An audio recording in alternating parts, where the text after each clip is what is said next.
Oi, pessoal, tudo bem? Então, vamos lá.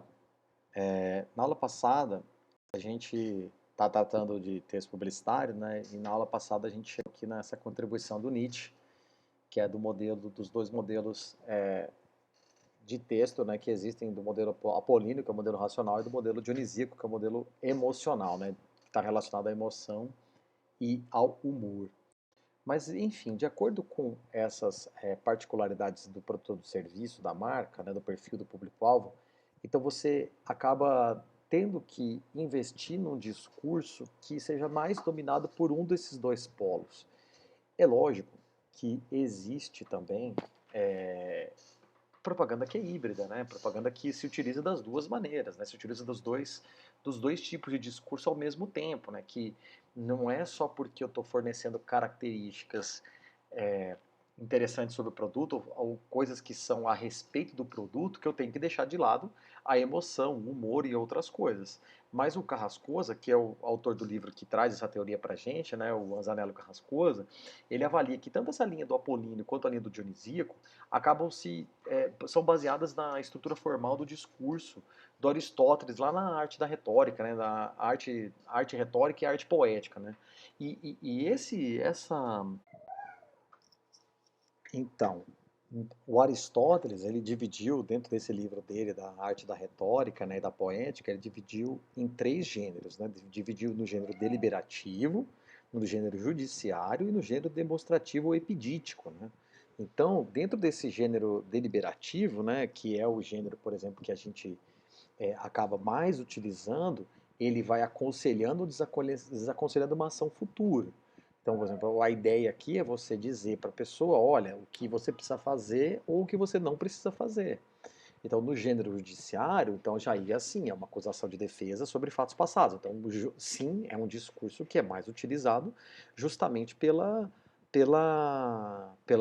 poder judiciário, pelos advogados e tudo mais, né? Embora eles também deliberem, enfim, façam outras coisas. Mas o gênero demonstrativo, que é o último, né, o epidítico, ele faz elogio e censura de acordo com o estado atual das coisas. Então ele é muito mais, por exemplo, apoiado na emoção, dizendo assim, olha, esse tipo de atitude é boa ou esse tipo de atitude não é boa, né? Ou eu faço elogios a alguma coisa que está acontecendo ou censuro certas atitudes de acordo com o tema em que está envolvido o meu texto.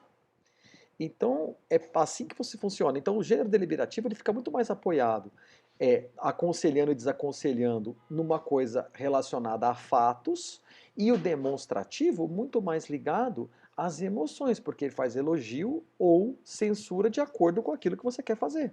E o Carrascosa acaba falando que o texto publicitário é muito do discurso deliberativo, né? Porque é um texto que tem como objetivo convencer ou aconselhar. Claro que depois a gente vai ver mais para frente aqui que esse objetivo de convencer ou aconselhar não é só uma característica do texto publicitário no sentido deliberativo. Eu também posso fazer esse mesmo aconselhamento, né, via elogio e via censura de uma outra maneira. Ok? Então vamos lá. O discurso deliberativo, ele tem a ideia de fazer o receptor crer em alguma coisa que lhe é apresentado, tá? E isso aqui eu não estou falando sobre publicidade, estou falando sobre o discurso deliberativo dos gêneros da retórica do Aristóteles. Percebam que esse discurso, que não é, ele é utilizado sim pela publicidade, mas ele é utilizado por outras maneiras de se comunicar, por outras pessoas, enfim, por outras profissões. Então, o discurso deliberativo, ele tem a ideia de fazer o receptor acreditar em alguma coisa que ele é apresentado, tá? E mudar ponto de vista e tornar a decisão que vem junto com esse aconselhamento favorável ao que você diz.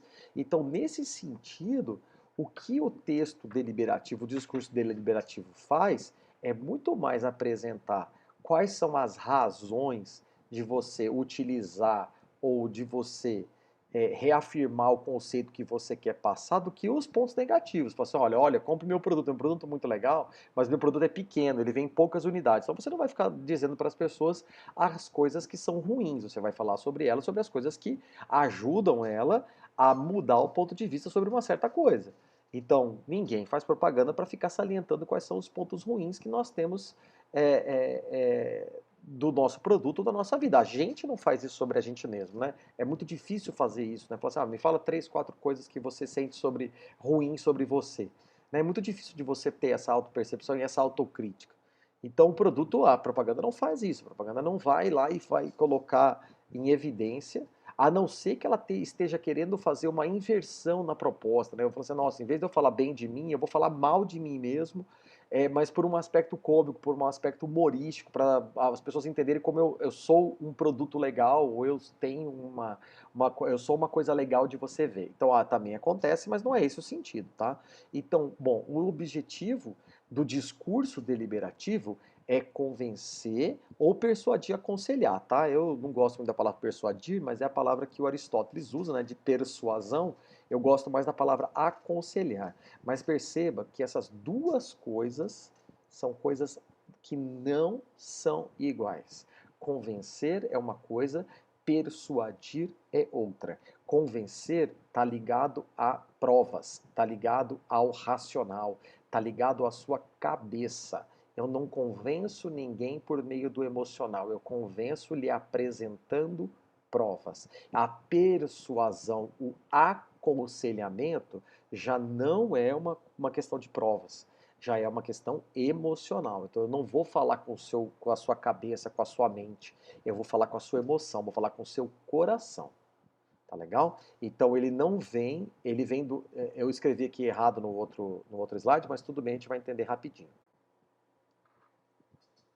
Então, convencer e persuadir são coisas completamente diferentes, igual eu tinha falado. Eu estava mudando aqui no slide, que eu tinha escrito Apolo, mas na verdade era Dionísio que eu queria escrever. Aliás, o modelo dionisíaco e o modelo apolíneo, eles vêm desse conflito justamente dos dois deuses, né? Do Apolo e do Dionísio, que eles funcionam muito como yin e yang, sabe? Como um complemento um do outro, né? Como a luz e a escuridão, né, por exemplo, ou enfim, como o bem e o mal, né, mas não nesse sentido do bem e do mal, mas mais no sentido de que um é pura razão e o outro é pura emoção. Então, convencer, ele vem de um aspecto muito mais ligado à razão. Então, você apela para a razão da pessoa, você dá motivos racionais para a pessoa entender o que você quer falar. Você dá motivos para ela comprar o seu produto que são baseados no racional. Então, por exemplo, compre para você se sentir mais poderoso. Por exemplo, isso não é um apelo emocional. Eu estou te dando um motivo real, é um apelo à razão, é um argumento racional. Então ele vem do Apolo, né? Então por isso o modelo apolíneo. Então ele apela para a psique, para a mente humana, ele muito sobre provas. E ele é um texto denotativo, ou seja, é a linguagem real. É aquilo que eu quero dizer e é aquilo que eu estou dizendo. Agora, persuasão é um apelo emocional. Tem muito mais a ver com o coração das pessoas. Tem a ver com argumentos emotivos, tem a ver com Dionísio, que é um deus que fala muito sobre essa emoção, tem a ver com amor e beleza, que também é da Vênus, né? Tem a ver com seduzir o consumidor, não por meio de provas, mas por meio do seu texto, do seu discurso, e tem a ver com o sentido figurado, ou seja, tem a ver com conotação. Eu estou dizendo isso, mas na verdade quero dizer outra coisa, eu estou querendo dizer com isso, eu estou querendo dizer outra coisa. Então, convencer é uma coisa, persuadir é outra diferente, né? Aconselhar é uma coisa muito mais diferente. Quando eu quero convencer alguém de alguma coisa, eu sento ela numa cadeira e explico para ela tudo o que eu tenho de fatos sobre aquela situação. Quando eu quero aconselhar alguém, eu não vou mais passar fatos. Eu vou dizer a ela coisas relacionadas à atitude, aos conceitos emocionais, à emoção, ao humor, ao drama, e a partir disso fazer o meu aconselhamento. Tá bom? Então vamos lá. Algumas características comuns do texto publicitário. Então não interessa se é dionisíaco ou se é se é dionisíaco ou se é apolíneo. A maioria dos textos publicitários eles têm essas diferenças, tá? Então, por exemplo, assim, no caso da denotação e da conotação, sim. No caso da denotação é de um jeito, igual a gente viu no slide anterior, né? Então a gente tem a denotação que é o sentido real e a conotação que é sentido figurado. A gente tem a afirmação e a repetição, a gente tem as redes semânticas, então todas essas são características comuns do texto publicitário. A gente tem a unidade textual, estrutura circular, perdão, a função conativa, que nós vamos ver as funções da linguagem aqui daqui a pouco, mas uma delas, a função que a publicidade se utiliza é a função conativa, criação de inimigos, apelo à autoridade, estereótipos, manipulação, recursos de manipulação e recursos expressivos. Alguns desses que vocês estão vendo aqui, por exemplo, como a manipulação, existem outras publicações que eu posso passar para vocês que mostram técnicas, vários tipos de técnicas diferentes de manipulação. Tá? É claro que no modelo apolíneo, por exemplo, eu tenho outras características deste tipo de texto. Tá? Além dessas características comuns do texto publicitário, eu tenho outras características que eu posso passar para vocês, como, por exemplo, figuras de linguagem, que também é um tipo de característica diferente, né? As figuras de linguagem mais utilizadas para o modelo apolíneo são algumas, né? E as figuras de linguagem mais utilizadas para o modelo dionisíaco são outras. Então, depois, quando a gente vê o detalhamento das duas vertentes, tanto do modelo apolíneo quanto do modelo dionisíaco, aí a gente vai ver isso em separado. Mas, por enquanto, eu estou falando das características mais comuns do texto publicitário, ok? Então vamos começar. Vamos lá, vamos começar. Então nós temos denotação e conotação. Já falei sobre isso, né? O uso das palavras e expressões em sentido real. Isso é denotar. Então não estou querendo dizer alguma coisa, estou falando alguma coisa dizendo outra, né? Não, eu estou falando, aquilo que eu estou falando descreve exatamente o produto ou serviço. Então destina-se a informar, contar, descrever, transmitir alguma coisa sobre o produto. Então o uso das palavras e expressões são no sentido real, ok? Conotação um pouquinho diferente. Então, o uso das palavras e expressões em sentido figurado. Então, se relaciona muito mais não com o meu produto, mas com quem vai receber o produto. Então, eu penso muito mais no público-alvo, em quem são essas pessoas, do que eu ficar pensando mais no meu produto. Então, os textos e as imagens, elas têm a ideia, dentro, quando eu tenho o texto conotativo, de evocar emoções, sensações e fazer associações. Essas associações podem ser associações afetivas, emotivas, de um outro período da sua vida, com alguma coisa que você já vivenciou, com alguma coisa que você acredita, um conceito importante e interessante. Então, destina-se a fazer o consumidor, aquela pessoa que vê o seu anúncio ou lê o seu texto, sentir emoções diante desse produto ou do serviço oferecido. Legal? Tem uma frase muito bacana que está no slide seguinte, que é do Jorge Martins, do Zeca Martins, eu não sei porque eu escrevi Jorge, né? Mas enfim. A força do texto publicitário não está no conteúdo denotativo, mas nas conotações que ele é capaz de sugerir através de recursos retóricos. É realmente muito interessante. E é isso mesmo. Né? A força da mensagem publicitária não está naquilo. A força no sentido assim, a parte mais forte da mensagem publicitária não está naquilo que eu descrevo como característica do produto. Está naquilo que eu consigo passar com as imagens e com o meu texto que você não está vendo sobre o produto. Então isso é muito importante, porque descrever um produto, uma pessoa que não tem técnica publicitária talvez até conseguiria fazer. Mas uma pessoa que não tem técnica para escrever de maneira conotativa, ou seja, no sentido figurado, tem muito mais dificuldade de descrever um produto. Por exemplo, se você pegar uma caneta que você tem na sua mão aí agora, uma caneta Bic, me dá 3 características, por exemplo, sobre ela, que são características inerentes ao produto, são características do produto, características racionais sobre o produto. Todo mundo vai conseguir aqui fazer. Ah, ela é leve, ela cabe no meu bolso, ela dura bastante, ela tem uma tinta que nunca falha. Legal, então essas são 3 características aí da caneta que talvez todo mundo consiga fazer. Agora, me dá 3 características emocionais de quem usa caneta Bic, né, de quem usa esse tipo de caneta esferográfica. é mais difícil, mas se você encontrar uma relação na vida das pessoas com a caneta Bic, com algum momento em que as pessoas utilizam Bic em algum momento importante da vida, a força da mensagem publicitária é maior.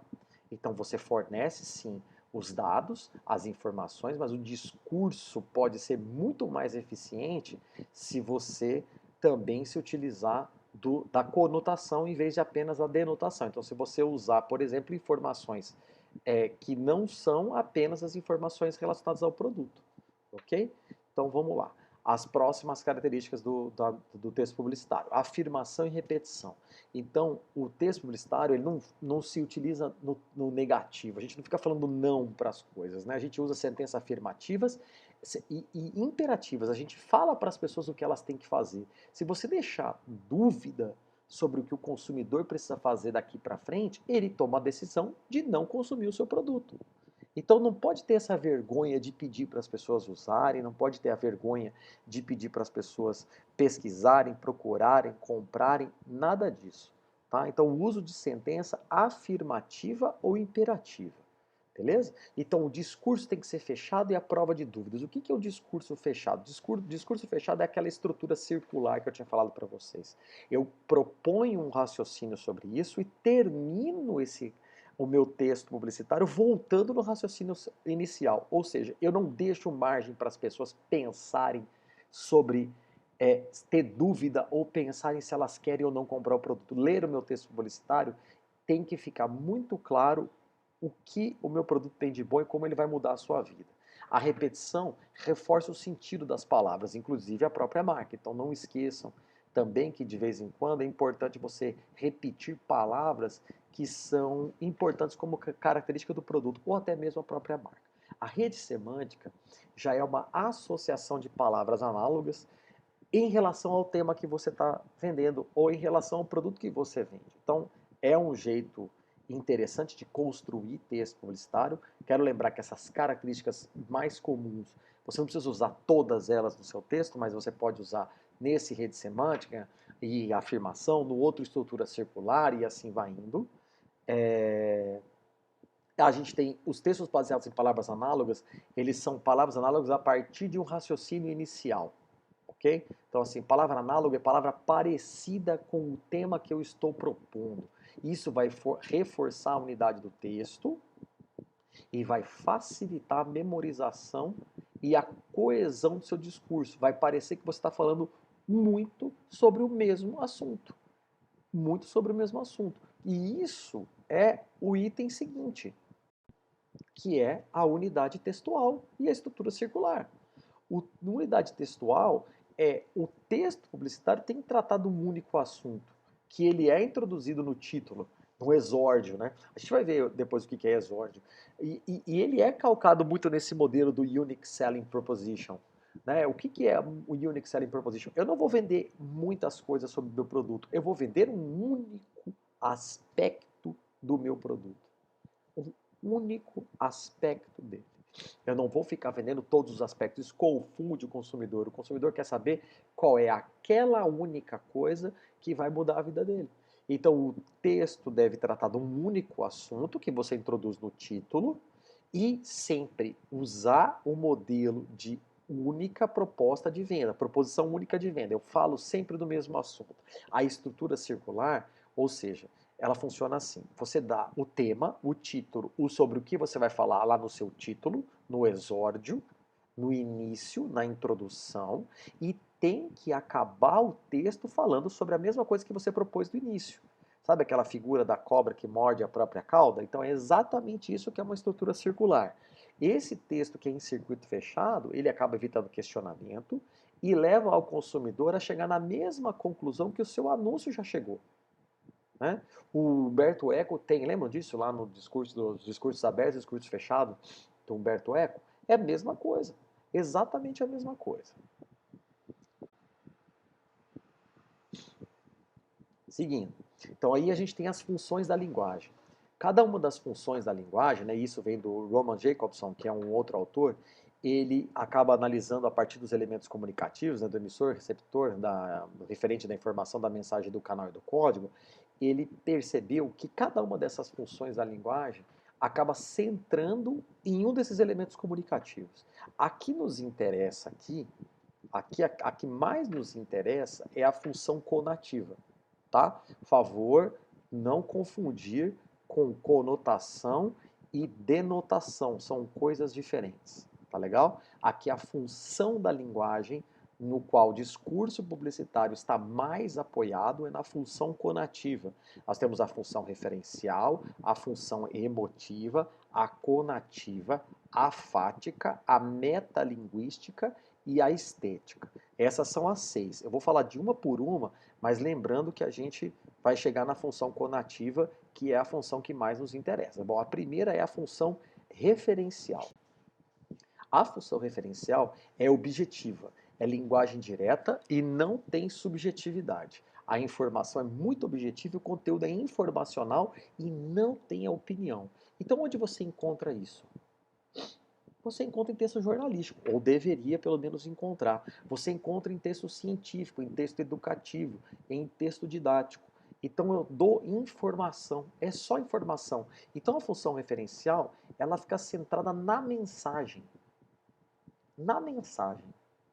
Sabe? Eu me atenho somente à estrutura da mensagem. A mensagem tem que ser objetiva, sem subjetividade, ou seja, eu não estou querendo dizer isso para dizer aquilo, eu estou querendo dizer só isso, conteúdo informacional e não pode ter opinião. Se tiver opinião, já não é mais função referencial. Então é aqui que o jornalismo deveria ficar apoiado, na função referencial, em passar informação e não dizer se a informação está certa ou se está errada. Olha, a informação é essa daqui. Quem tem que fazer o julgamento se a informação está certa ou errada é o leitor. Então a função referencial fica centrada na mensagem. Vamos ver as próximas. Aqui, desculpa, eu tinha colocado em slide separado, mas agora está em slide junto. Tá? Então a função emotiva. O emissor, ele agora expressa emoção, opinião e geralmente em primeira pessoa. Então ele é centrado em quem está falando. Tá? Em quem está falando. Então ela é centrada no emissor, porque o emissor é que está dizendo o que ele está sentindo, o que ele quer, qual a opinião dele sobre algum assunto. Então ela centra-se no emissor. Geralmente a gente vê isso em poesia, em carta, em relato opinativo. A gente vê isso muito no Twitter. A pessoa que escreve no Twitter geralmente escreve muito na função emotiva. Ela expressa uma opinião, então fica centrado nela, no emissor, e não na informação. Algumas pessoas utilizam o Twitter assim. Outras utilizam o Twitter usando a função referencial. Dá só informação. Então fica centrado na mensagem, na informação. Quando você conta muito sobre sua vida pessoal, você está centrando a função, a mensagem em você mesmo, né? A função no emissor. Ou perdão, a mensagem centrada no emissor. Então é uma função emotiva, é completamente diferente uma da outra. Bom, próxima, que é a que a gente. Essa é que a gente se apoia muito, né? O discurso publicitário se apoia muito, que é a função conativa ou apelativa. Então ela tem ela tem a ideia de convencimento, persuasão, aconselhamento. Convencer, aconselhar o receptor a um determinado comportamento. Então é sempre usando o verbo no imperativo. Faça, doe, compre, clique, seja. Centra-se então não mais no emissor e nem na mensagem, e sim no receptor. No receptor.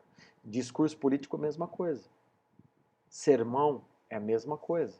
Então a função conativa ela acaba ficando presente toda vez que o texto tenta fazer esse diálogo com o interlocutor, seja através do imperativo ou na vocação da segunda pessoa e no tom coloquial. Então, cara, tom coloquial é muito cara de texto que eu quero me aproximar com a pessoa, sabe? Criar essa sensação de intimidade com o interlocutor. Então é assim que funciona o texto publicitário, mais relacionado à função conativa. Passa a impressão de que a mensagem foi feita realmente para você. A gente vê a campanha e pensa assim, nossa, parece que esse texto foi criado para mim.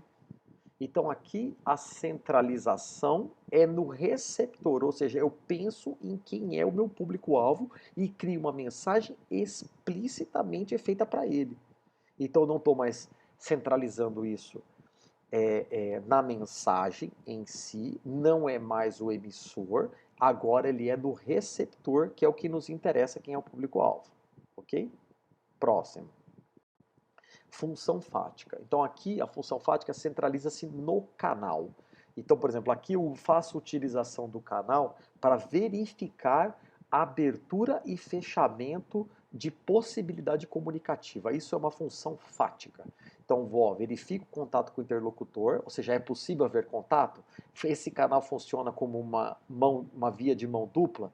Ou ele está aberto ou ele está fechado? Então, quando você dá oi para alguém, ou faz um comentário sobre o tempo perto de alguém no elevador, ou encontra uma pessoa na rua e dá um bom dia, isso é você usando a função fática. É você verificando se há um contato, uma possibilidade de contato com essa outra pessoa que você quer falar. Se houver, aí você vai lá e usa uma outra função para se comunicar com ela, dependendo do sentido que você quer dar para a sua mensagem. Legal? Então, ótimo. Próxima é a função metalinguística. Metalinguística, quando as pessoas falam muito sobre metalinguagem, parece uma coisa super difícil, super elaborada, mega complicada. Não, é a mensagem que fala de outra mensagem. Então é quando, por exemplo, uma campanha fala de uma outra campanha, ou a publicidade fala sobre si mesma, né? Publicidade que fala de publicidade. Publicidade que fala de publicidade é metalinguagem. Então aí não é mais sobre a mensagem, mas sobre o código. Sobre o código que eu estou usando, sabe? Então, por exemplo, quando você tem um personagem de novela assistindo uma novela, então a função essa metalinguagem é reforçar que existe a novela. Então isso é uma função metalinguística, sabe? Usar a metalinguagem nesse sentido. Então a utilização do código para falar do próprio código. Então você se utiliza, é centrado no código, e você se utiliza desse tipo de situação para você falar bem de você mesmo. Então, por campanha do Conar, né? É a publicidade falando de publicidade. Né? O dicionário, que é um livro que explica a origem das palavras. É um livro sobre si mesmo. É um livro sobre palavras. Então, o dicionário é uma coisa sobre si mesmo. Então, ele é uma metalinguagem. Né? Novela, uma personagem de novela assistindo novela é metalinguagem. E por aí vai. Ok? Por último, nós temos aí a função poética ou a função estética. Aí não é mais sobre a mensagem, é sobre a mensagem em si, mas sobre a estética da mensagem. Ok? Então valoriza a forma da mensagem com recursos expressivos, ambiguidades, estilos, enfim, tem mil maneiras de você escrever um texto se utilizando da função poética ou estética. Então tem a ideia de produzir no leitor um efeito, o efeito que ele quer produzir através de uma seleção criteriosa de palavras. Então isso não significa que eu tenho que agradar o leitor. Eu posso querer ofender, ou ser grosseiro, ou ser grotesco com o leitor, mas eu faço uma seleção criteriosa das minhas palavras para provocar o máximo grau daquele sentimento que eu quero no leitor. Então centra-se na mensagem e na construção da mensagem. Geralmente a gente vê isso muito em poesia, né? Poesia concreta, em aliteração, esse tipo de coisa assim. Ok? Vamos lá, pessoal, que nós estamos quase terminando, tá? Falta um pouquinho ainda. O próximo agora já não é mais uma função, mas é uma outra característica do texto publicitário muito interessante, que é a criação de inimigo. Então, pô, você criar um inimigo é muito legal quando você está propondo uma campanha publicitária. Poxa, eu vou criar um super inimigo grande aqui, e aí a partir desse inimigo meu produto vai ser o super-herói, ou vai ser aquilo que soluciona ou derrota o inimigo. Aliás, esse anúncio que eu estou mostrando aqui para você é muito legal porque, por exemplo, assim, tem uma mão ali da mulher com 6 dedos que você nem percebeu porque o dente do cara tá tão sujo, né? Tá com uma alface lá no dente lá, um dente mal cuidado, né? Então é uma propaganda para vender um fio dental. Fala assim, olha, nem mesmo aquela mão com 6 dedos chama mais atenção que um dente mal cuidado. Então eu estou criando esse inimigo, o inimigo da boa aparência, que é você ter um dente mal cuidado. Né? Você chama a atenção de maneira errada. Então eu estou criando esse inimigo para você olhar e falar, como é que eu derroto esse inimigo? Eu derroto usando o fio dental da Colgate. Então o produto é sempre apresentado como uma arma na luta contra aquilo que você quer derrotar ou aquilo que você quer derrubar. Tá? Então é a criação de inimigos. Bom, o próximo. Apelo à autoridade. Desculpa, eu sou, né, fanzaço da Ivete Sangalo, então utilizei ela aqui. Então, quando algum especialista ou alguma pessoa endossa o uso do seu produto. Então, a Ivete Sangalo, com toda a certeza, né, ou vamos dizer assim, eu não sei se ela é uma pessoa que limpa bem a casa, se ela entende dos produtos, mas o fato é que a Ivete Sangalo já fez propaganda para Bombril, já fez propaganda para outros produtos que estão relacionados, que não estão relacionados, por exemplo, à sua profissão, né, que é de entertainer, né? Ela não está ligado a essa profissão dela, está ligado ao dia a dia convencional, uma outra situação convencional do dia a dia. Então a Ivete Sangalo, mas ela funciona pela popularidade dela, ela é uma pessoa que acaba endossando o uso desses produtos, mesmo ela não sendo alguém que trabalha com isso diretamente. Ou, por exemplo, quando eu tenho lá no material de creme dental, né, de algum outro tipo de coisa assim, eu tenho um médico falando sobre isso. Então, é um especialista que dá um testemunho favorável ao produto. Então, por exemplo, mas eu tenho algumas maneiras de quebrar isso, né? Você pode, por exemplo, pôr um especialista em Lego. Quem é o especialista em Lego? O especialista em Lego pode ser uma criança. Então, você pode usar esse endosso de celebridade ou especialista de uma maneira mais criativa e não somente da maneira mais corriqueira, né, que é realmente usar uma celebridade, como todas as propagandas da Havaiana. Todas as propagandas da Havaiana são endossadas por uma celebridade. Né? Todas as propagandas de produtos, desses produtos de, por exemplo, de gel dental, né, de creme dental, ou de pasta de dente, ou de escova de dente, todas é uma maneira muito forte de falar, mas a maioria delas se utiliza de especialista. Aí no caso médico, e tem que ser médico mesmo, tá? O cara tem que ser médico e ator. Ele não pode ser um ator fingindo ser um dentista, tá? Essa é uma legislação brasileira que obriga que a pessoa que está lá seja também um médico, um dentista, um profissional da área da saúde, quando ele faz uma recomendação de um produto assim, ok? Então tá bom, vamos ao próximo. Bom, estereótipos, né? Bom, o estereótipo é o uso de uma fórmula ou de um padrão consagrado já. Eu sei que esse anúncio que está aqui não é bacana, que ele é de um outro tempo, de uma outra época, de um outro época da história da propaganda, né? Que ele é um anúncio sexista e tudo mais, eu entendo tudo isso, mas olha, o estereótipo é esse uso de fórmula e de padrão consagrado, né? De padrão que já existe e de padrão que as pessoas querem que continuem existindo, né? Ele acaba reforçando esses padrões porque são verdades que foram aceitas e aí esses estereótipos acabam evitando maiores questionamentos sobre o que está sendo comunicado. Então houve um certo tempo que esse tipo de propaganda de cerveja era uma propaganda super bem aceita, né? Que era uma propaganda que era assim, a propaganda de cerveja é assim, essa aqui é a posição da mulher. Mas é claro que hoje o estereótipo o uso desse tipo de estereótipo especificamente para a cerveja já não é mais uma coisa bacana. Então nós temos outras cervejas que já não fazem mais uso desses estereótipos, né? Eles já usam, tem essa quebra de estereótipo justamente para gerar ainda mais buzz na sua comunicação, para fazer com que a sua comunicação fique ainda mais em evidência, justamente porque a cerveja não se utiliza mais de um certo padrão que vinha sendo consagrado. Então, quais são essas fórmulas, esses padrões consagrados que nós temos em determinados nichos de propaganda? Aí você tem que analisar. Aí você tem que perceber isso, sabe? Você, poxa, qual que é o padrão nesse tipo de propaganda? Ah, quando eu estou fazendo propaganda de carro com motor poderoso, qual que é o padrão? Então, mas como é que eu posso quebrar esse padrão? Ou essa fórmula, esse padrão consagrado, essa verdade é boa, é positiva e vai me ajudar a evitar questionamentos sobre o que se eu estou falando é certo ou errado, vai ajudar no poder de convencimento do meu material. Então, usar estereótipo, eu não estou querendo reforçar esse tipo de estereótipo que está aqui no slide, mas os outros estereótipos que ainda estão em uso. Né, que ainda são utilizados, mas os estereótipos que são bacanas. Por exemplo, eu não quero reforçar estereótipos ruins. E aqui que a propaganda acaba fazendo esses reforços estereotipados de coisas ruins que existem no mundo. Justamente porque continua colocando a mulher nesse tipo de posição de objetificação, né, não coloca o negro, por exemplo, numa posição, não coloca ele numa posição de comando de liderança. Então, esse tipo de padrão consagrado antigo, é que você tem que tentar evitar usar, né, quebrar esse estereótipo para gerar mais buzz, para ver como a sua empresa é mais ligada e preocupada com essas outras questões. Ou, não, beleza, eu preciso de um estereótipo de homem de negócio aqui.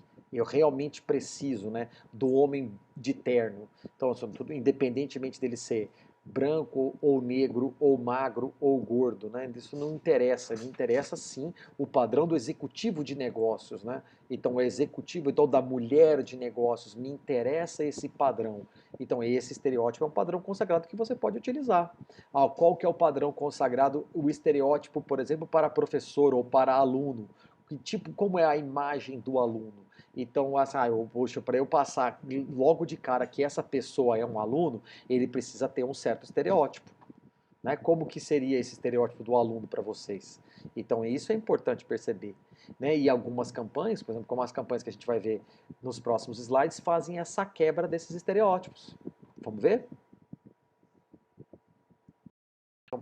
Tem uma campanha aqui que é da Beleza Real da Dove, né, que ela fez essa de maneira simplificada, quebrando esses estereótipos da mulher que tem que ser de um certo jeito ou não, né?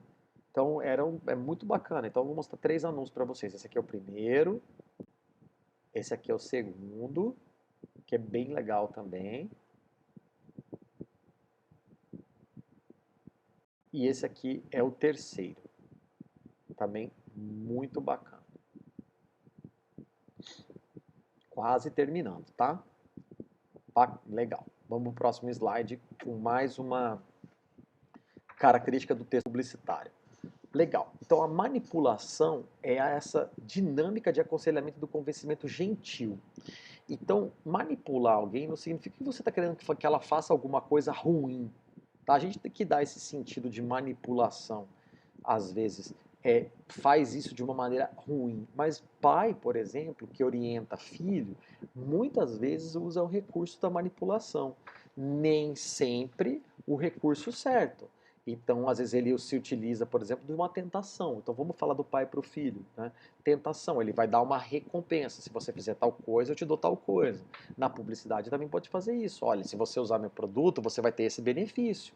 Isso é um recurso de manipulação, de tentação ou de intimidação. Se você não tiver essa atitude, você vai ser taxado como um ser humano ruim, ou enfim, ou de alguma outra maneira. Então você faz uma ameaça. Caso você não seja assim, você vai acontecer tal coisa. Você seduz, então é outro recurso de manipulação. Você seduz, você faz diversos elogios às pessoas que são de uma certa forma. Ou você fica elogiando o seu filho constantemente para que ele se sinta bem. E aí perceba, puxa, se eu fizer isso constantemente, fizer bem feito, eu vou receber muitos elogios, eu vou ter meu ego massageado, então eu vou continuar fazendo. Então isso é um elogio. Você provoca também a propaganda pode fazer uso da provocação, ou qualquer pessoa pode fazer uso da provocação. Você faz olha, você faz um julgamento, isso aí não está certo por causa disso, disso, disso, daquilo. Então você faz um julgamento negativo de quem está na função de manipulado. E aí, a partir dessa provocação que você faz na pessoa, então você tenta mudar o comportamento através desse aconselhamento provocativo. Ok? Outro recurso enfim, é um recurso expressivo, né? Os efeitos retóricos, né? Então, por exemplo, você alternar o seu texto em sentido figurado e sentido real, as diversas figuras de linguagem. Quem quiser um material extra, eu tenho material só com figuras de linguagem, e eu tenho figura de linguagem, de pensamento e de construção. A língua portuguesa é muito vasta nesse sentido. Eu tenho as gírias e os regionalismos ainda presentes no texto publicitário, então são diversos recursos expressivos, recursos estilísticos aí que vocês podem se utilizar. Basicamente, essas são as características principais ou mais comuns, não principais, mas mais comuns do texto publicitário, tá?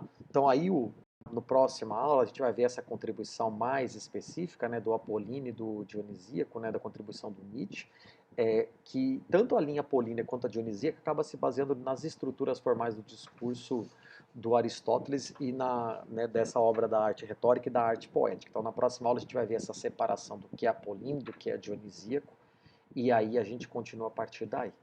Tá bom, pessoal? Obrigado por hoje.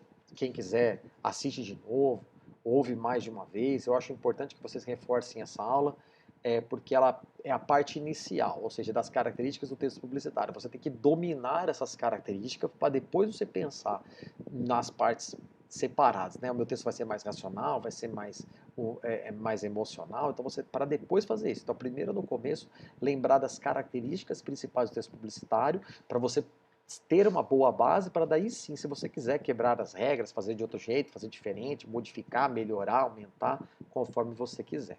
Tá legal? Obrigado, pessoal. Um abraço, tchau, tchau.